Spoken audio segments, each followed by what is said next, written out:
흔히들 옳은 결정을 내릴 수 있게 해달라고 이제 하느님께 청하곤 하는데, 이게 인과관계가 바뀐 거다. 먼저 결정을 내림으로써 그 안에서 하느님의 섭리를 체험하게 된다. 이제 이런 얘기였거든요. 약간 알쏭달쏭한 말이죠. 근데 네, 여러분 안녕하세요.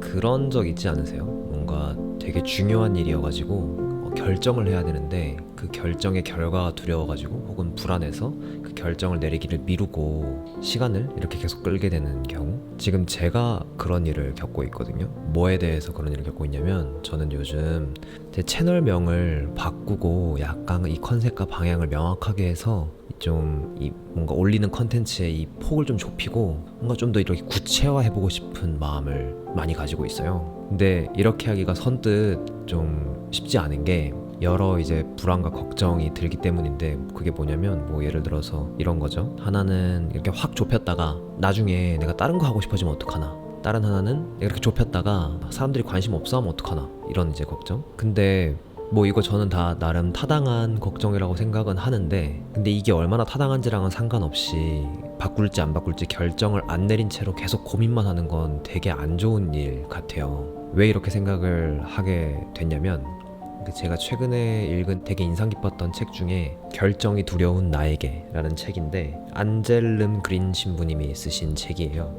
여기 보면 그런 얘기가 나와요. 결정을 한다는 것은 궁극적으로 하느님께 내어 맡기는 거다, 이런 이제 얘기가 나오고, 그리고 이제 이런 말도 나와요. 흔히들 옳은 결정을 내릴 수 있게 해달라고 이제 하느님께 청하곤 하는데, 이게 인과관계가 바뀐 거다. 먼저 결정을 내림으로써 그 안에서 하느님의 섭리를 체험하게 된다. 이제 이런 얘기였거든요. 약간 알쏭달쏭한 말이죠. 근데 저는 이게 이제 어떻게 이해됐냐면, 옳은 결정이라는 게 정해져 있는 게 아니고, 그 결정 이후에 올 뭐 결과들은 내 통제 밖에 있고 어떤 일이 벌어질지는 아직 아무도 모르는 거고, 내가 선택할 수 있는 어떤 영역 안에서 그냥 내가 책임지는 마음으로 최선을 다해서 고민해서 결정을 한 다음에, 그 다음에 벌어질 일에 대해서는 이제 좀 내어 맡기면서 할 수 있는 최선을 다해서 그걸 그냥 좋은 선택으로 이제 만들어 나가도록 그냥 노력하면 되고, 그걸로 충분하고, 충분한 걸 넘어서 그게 좋은 거고, 저는 이렇게 좀 받아들여지더라고요. 이렇게 이제 생각을 하고 나니까 제가 막 앞서 말했던 그런 걱정들을 하면서 결정을 안 내리고 있는 그 자체가 되게 별로 안 좋은 거다라는 생각을 좀 하게 돼서, 뭐 결과는 모르겠고 한번 하고 싶은 대로 해보자, 이렇게 좀 생각을 했어요. 그 결과를 모르겠고 라고 이렇게 말하는 맥락은, 그거는 제 통제 영역 밖에 있잖아요. 선택한 다음에 뭐가 벌어질지 그거는 잘 모르니까, 진짜로 사실 뭐 지금 하려는 주제에 관심이 없어져 버릴 수도 있고, 나중에 가서, 혹은 진짜 사람들이 관심 없어 할 수도 있고, 그쵸? 근데 또 그렇게 되지 않을 수도 있잖아요.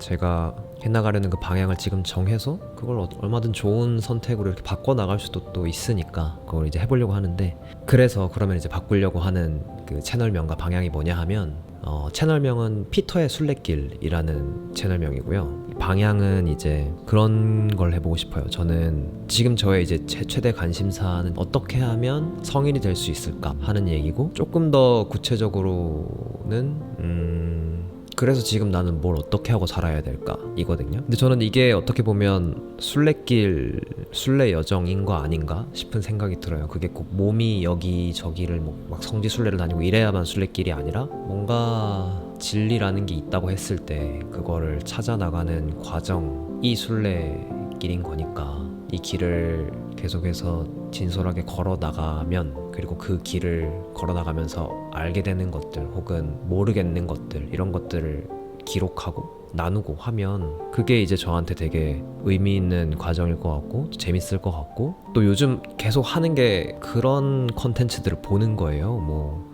신부님 강의나 아니면 어떤 책이나 그런 것도 다 그런 것들이요. 이걸 피해서는 할 수가 없더라고요. 뭔가 콘텐츠 만드는 거를. 결국에는 제가 읽고 생각하고 하는 거에 대해서 얘기를 하게 되는데, 온통 읽고 듣고 하는 게 그런 거다 보니까. 근데 이제 그전에는 이런 얘기들을 하게 되면 아무래도 되게 사적인 얘기가 되고, 아주 어떤 측면에서는 또 종교적인 얘기를 하게 될 것이고, 그렇다 보니까 뭔가 너무 주제가 좁혀지는 거 아닐까, 혹은 관심 없는 사람들이 더 많지 않을까, 이런 걱정을 했었는데, 그냥 한번 결정을 해보고 해나가 보려고 합니다. 의외로 좋을 수도 있다고 생각이 들어요. 제가 어쨌건 관심 있는 거를 해나가는 게 컨텐츠를 만들기도 좋고, 그게 진짜 저를 대변하는 컨텐츠가 될 거라는 생각도 들고, 그게 이제 이상적인 컨텐츠가 그런 컨텐츠 아닌가 이런 생각도 들고, 그리고 그런 걸 할 때 오히려 더 이걸 보는 분들한테도 더 좋은 어떤 가치를 전해줄 수 있는 거 아닐까 그런 생각도 들고, 그리고 마침 제가 내일부터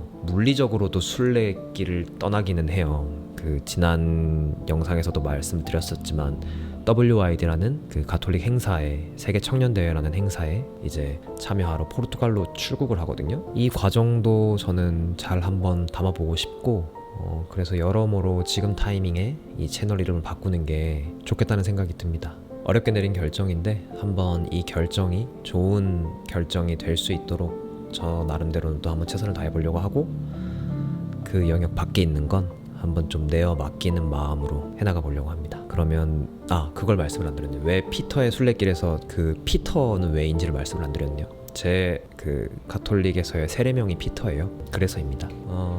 네, 그래서 이 피터의 순례길에 와주신 여러분 모두 감사하고 환영하고, 특히 여기까지 봐주신 분들은 정말 감사드립니다. 이게 저의 이렇게 생각을 얘기하는 걸 관심 있게 이까지 들어주신다는 게 약간 이렇게 멈춰서 생각을 해보면 좀 엄청난 일이라는 생각이 들어요. 되게 귀한 거잖아요. 시간이라는 게, 시간과 관심이라는 게, 그걸 내어서 이렇게 함께 해주셔서 너무 감사드립니다. 저는 또 다음 영상에서 뵐게요. 아마 다음 영상은 공항에서 편집하고 있거나 비행기 안에서 편집하고 있거나 아니면 숙소에 도착해서 그때까지 찍은 영상을 편집하고 있거나 그럴 것 같은데요. 저도 어떤 영상이 나올지 되게 기대가 돼요. 함께 지켜봐 주시면 감사하겠습니다. 다음 영상에서 뵙겠습니다.